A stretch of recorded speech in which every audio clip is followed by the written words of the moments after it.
নমস্কার বন্ধুরা, যোজনা হেল্প বাংলাতে আপনাদের সকলকে স্বাগত জানাই।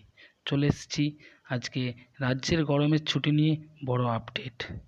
জানেন, অন্যান্য বছরের তুলনায় এবছরে গ্রীষ্মের দাবদাহ প্রচণ্ড ছিল, যার জন্যে স্কুল কলেজে গ্রীষ্মের ছুটি অনেক এগিয়ে আনা হয়েছিল।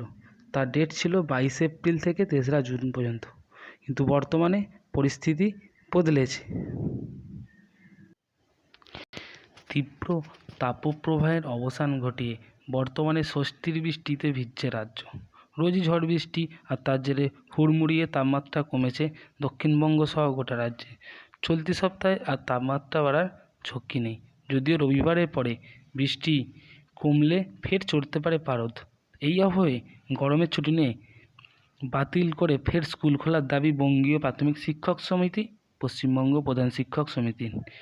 গরমের দহন জ্বালা কমতে গরমের ছুটির পালা চুকিয়ে স্কুল খোলার দাবি।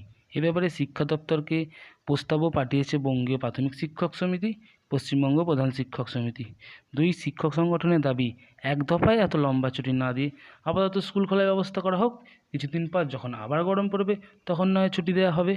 এই বিষয়ে বঙ্গীয় প্রাথমিক শিক্ষক সমিতির সাধারণ সম্পাদক আনন্দ হান্ডার কথায়, ঝড় বৃষ্টির জেরে অনেক কমেছে, তাই আপাতত স্কুল খুলে দেওয়াই যায়।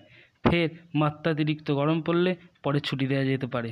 পাশাপাশি পশ্চিমবঙ্গ প্রধান শিক্ষক সমিতির সাধারণ সম্পাদক কৃষ্ণাংশু মিশ্রও বলেন, এবার থেকে উচ্চ মাধ্যমিক স্তরে পাঠ্যক্রম বদলেছে, কারণ সবাই জানে সেমিস্টার সিস্টেম চালু হয়েছে।